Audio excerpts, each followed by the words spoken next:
selamat datang di video pembelajaran geografi. Perkenalkan, nama saya Maisha Putri Askia. Dan pada video kali ini, saya akan mengajak teman-teman memahami salah satu konsep dasar dalam ilmu geografi, yaitu kategori wilayah.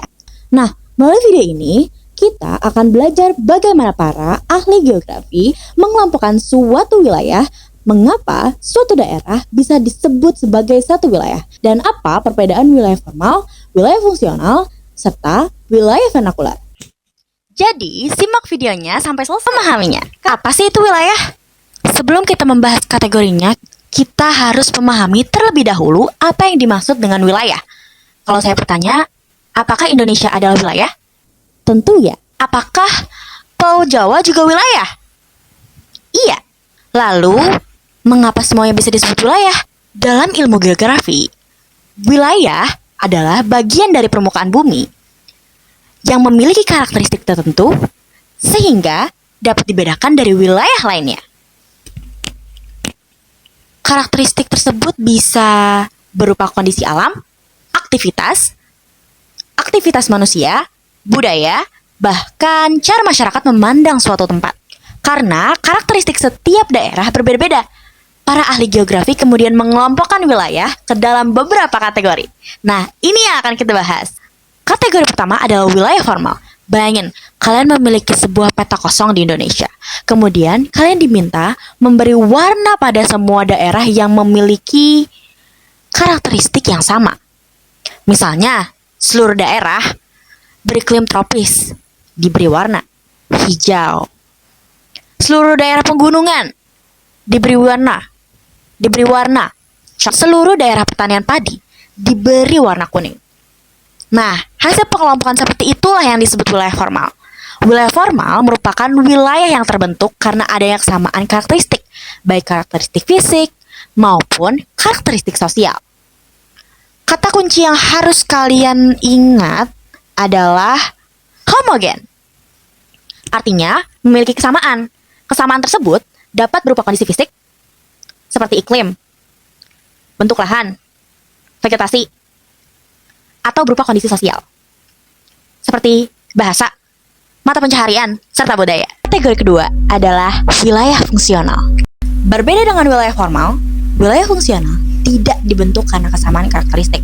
Wilayah ini justru terbentuk karena adanya hubungan atau interaksi antar wilayah. Kata kunci yang harus diingat adalah interaksi. Wilayah fungsional biasanya memiliki satu pusat kegiatan atau yang disebut dengan node, serta daerah pendukung sekitarnya yang disebut hinterland. Agar lebih mudah dipahami, kita gunakan contoh. Jabodetabek, Jakarta, menjadi pusat pemerintahan, bisnis, perdagangan, dan berbagai aktivitas ekonomi. Sementara Bogor, Depok, Tangerang, dan Bekasi menjadi daerah penyangga. Setiap hari, jutaan orang melakukan perjalanan menuju Jakarta untuk bekerja, sekolah, maupun berbisnis. Begitu pula, barang, jasa, informasi, dan transportasi terus bergerak, menghubungkan wilayah-wilayah tersebut. Karena adanya hubungan yang sangat erat itulah, Jabodetabek disebut sebagai wilayah fungsional. Selain Jabodetabek, contoh lainnya adalah wilayah pelayanan rumah sakit, wilayah jangkauan siaran televisi atau radio, serta wilayah pelayanan pusat perbelanjaan. Sekarang, kita sudah mengetahui wilayah yang terbentuk karena kesamaan karakteristik dan wilayah yang terbentuk karena interaksi. Namun, masih ada satu kategori lagi yang cukup unik, yaitu wilayah vernakular. Kategori terakhir ini adalah wilayah yang sering juga disebut wilayah perseptual. Kata kuncinya itu adalah persepsi.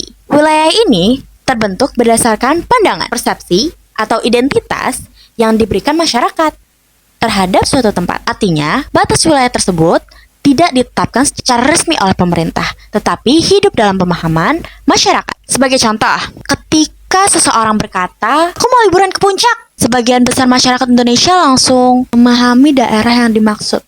Meskipun puncak bukan merupakan nama wilayah administratif, contoh lainnya adalah sebutan Pantura, kota santri, atau kota pelajar. Nama-nama tersebut muncul karena persepsi masyarakat terhadap karakteristik daerah tersebut. Itulah sebabnya wilayah ini disebut wilayah vernakular. Setelah mempelajari ketiga kategori wilayah tersebut, kita dapat menyimpulkan bahwa Wilayah formal dibentuk karena kesamaan karakteristik. Wilayah fungsional dibentuk karena hubungan dan interaksi. Wilayah vernakular dibentuk karena persepsi masyarakat. Supaya lebih mudah mengingatnya, cukup hafalkan 3 kata berikut: sama, terhubung, dan persepsi. Semoga video ini dapat membantu ya teman-teman dalam memahami konsep wilayah dengan lebih mudah.